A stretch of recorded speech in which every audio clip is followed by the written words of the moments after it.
കുപ്പിയും കൊണ്ട് പോയി പിശാചി. Good morning sir. എന്താടാ ഇത് പരിഗണന? പോയി. എന്താടാ ഇത്? അത് സാറിനെ കണ്ട് പേടിച്ച് മൂത്രം പോയതാ. മൂത്രത്തി കല്ലെന്ന് കേട്ടിട്ടുണ്ട്. എന്താടാ ഇത് ചില്ലി? ഒരു കുപ്പി പൊട്ടിയതാ സാറേ. കുപ്പിയാ? അത് നാളത്തേക്ക് മൂത്രം ടെസ്റ്റ് ചെയ്യാൻ വേണ്ടി ഞാൻ കുപ്പി എടുത്ത് വെച്ചതാ. അപ്പളാ സാറിന് തട്ടിയിട്ട് കുപ്പി ഇങ്ങനെ പോയി. ശരിയാ സാറേ, അവന് ഈ മൂത്രത്തിൽ കുരുമുളകിന്റെ അസുഖമുണ്ടേ. കുരുമുളകാ? അല്ല, ഉപ്പിന്റെ അസുഖമുണ്ടേ. അതെ, ഇന്ദുപ്പിന്റെ. എവിടാ നിന്റെ പെങ്ങള്? പെങ്ങളാ? ആ, നിന്റെ സിസ്റ്റർ. അവള് അവള് ഉറങ്ങിയ ആശുപത്രിയിലാ. എന്താടാ ഒരു ചേർച്ചയില്ലായ്മ? അത് ഞങ്ങളുടെ ജാതകത്തിന്റെ സാറേ. ജാഥ? അല്ല, ശബ്ദത്തിന്റെ മഞ്ഞിന്റെ. അതുകൊണ്ട് ശബ്ദമൊന്നും മിണ്ടല്ല നമ്മള്. കോൺസ്റ്റബിളെ,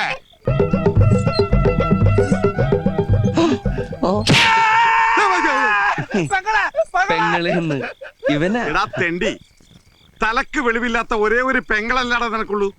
നിന്നെ നമ്മുടെ വയറ്റിൽ തന്നെയല്ലടാ ഇവിടെ ജനിച്ചത്. ഒരു സഹോദരി ഇല്ലാത്ത ദുഃഖം അനുഭവിക്കുന്നവനാണടാ ഞാൻ. ഇവിടെ പാലാരൂട്ടത്തെ പെരുവഴിയിൽ വെച്ച് കണ്ടപ്പോൾ എന്റെ ചങ്കാടാ കലങ്ങിയത്. ഈ നിഷ്കളങ്കമായ മുഖത്തേക്കൊന്ന് നോക്കടാ. ഈശ്വര, എന്തൊരു ചൈതന്യം. മോള് അവിടെ പോയി ചാച്ചിക്കോ, ഉറങ്ങിക്കോ. ചായ ബാജി വേണ്ട മോളെ, ചായം ബജ്ജൊന്നും ഇപ്പൊ വേണ്ട.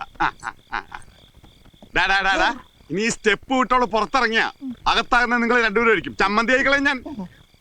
ഞാൻ ഡെയിലി വന്ന് ചെക്ക് ചെയ്യുന്ന ഓർത്തോ. സാറിന് വേറെ ജോലിയില്ലേ? അല്ല പറഞ്ഞ അല്ല, ഞങ്ങള് വേറെ ജോലിക്കും പോണ്ട് ഇവിടെ ഇരുന്നോളാന്ന് പറഞ്ഞു. ഞാൻ പേരിച്ച് എന്നെ എന്തെങ്കിലും തെറി പറഞ്ഞായിരിക്കും.